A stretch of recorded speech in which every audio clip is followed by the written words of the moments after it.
Hi guys, in my last video I spoke about the importance of diversifying as a freelancer and I approached that video from the perspective of a sports broadcaster. Today I want to put on my other hat, no that looks awful, and talk to you as a conference interpreter. It's no secret that for newly qualified conference interpreters, for new graduates of conference interpreting programs, it can often be difficult to break into the market shortly after getting your master's degrees. Does that mean you should despair, down tools, and simply watch on impotently and give up your dream of becoming a conference interpreter? Of course not. Today I'm going to suggest 5 possible activities that you could run in conjunction with your interpreting activities to make sure that you are able to ultimately build up a body of work and be successful. The first one, it's quite obvious, it's translation.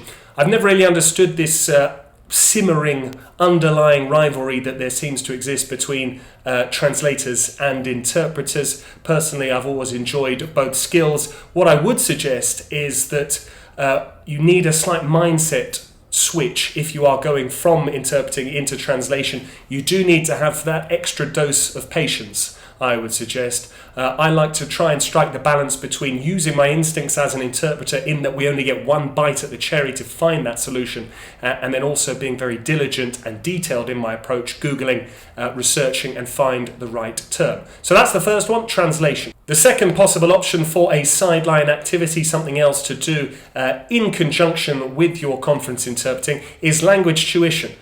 If you're a conference interpreter, it goes without saying that you speak several languages to a very high level. So you can either teach your mother tongue, which is all the rage at the moment. Mother tongue teachers are very sought after, and technology really helps you to be able to teach. There are even platforms like italki, which I recently reviewed, which allow you to teach even if you don't have any formal experience. You can actually teach your mother tongue, but you can also teach your foreign languages if you speak them to a high level. And if you even want to go further and perhaps try and secure work in a private language school, particularly with English, which is my expertise as a native speaker, you can also study for a CELTA license and go on around a month-long course there. You can either do it intensively or part-time and get a certificate which will allow you to work in certain institutions and private language schools, and will just give you a bit more legitimacy in the eyes of your possible students. A third possible option is interpreting training. Far be it from me to suggest that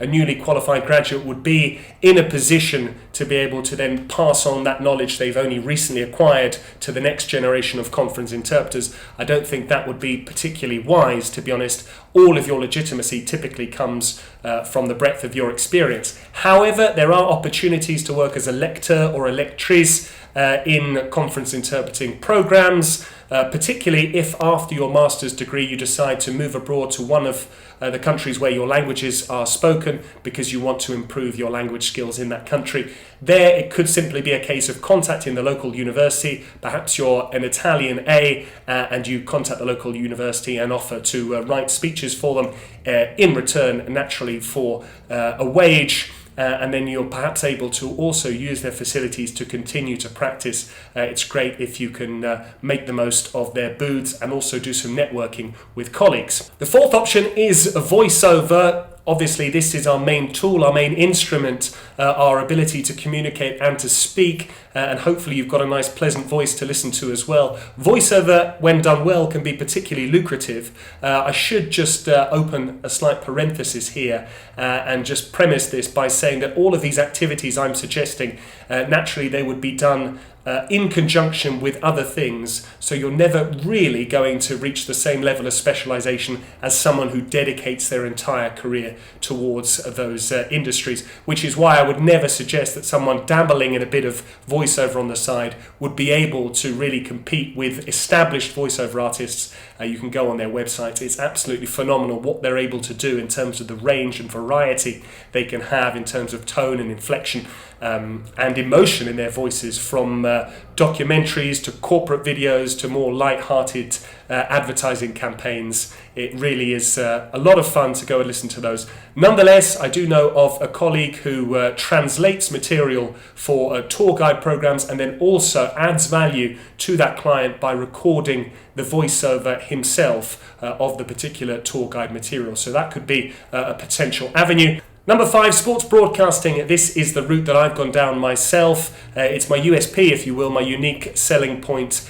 So if you are to go down this route, I would encourage you to have an innate passion for sports and broadcasting, in particular commentary or presenting if you're going to go down that route. I did bristle slightly, I'll be honest, in the early stages of my career, when I had some conference interpreting graduates write to me saying, how do I get into commentary? For me, the commentary always came first as a lasting passion, and then my training as a conference interpreter came at a later date. Now I've been able to combine the two, which I immensely enjoy, but why not? If you've got that passion, if you've got that interest, sports broadcasting could be a route for you.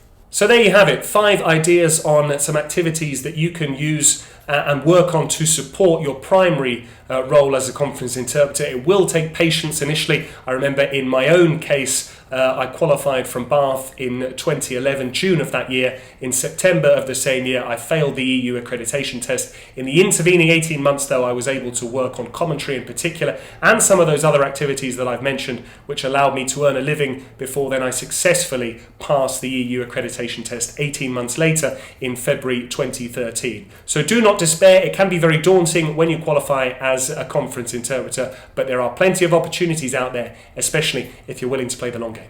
Thanks guys, see you on the next video. If you have any other suggestions on activities that you can do in conjunction with conference interpreting, I'm all ears. I'd love to hear your suggestions. In the meantime, please like this video if you enjoy my content, subscribe, I love to see the boost in numbers there, and please comment. I'm really enjoying the engagement. I'll see you on the next one. Cheers.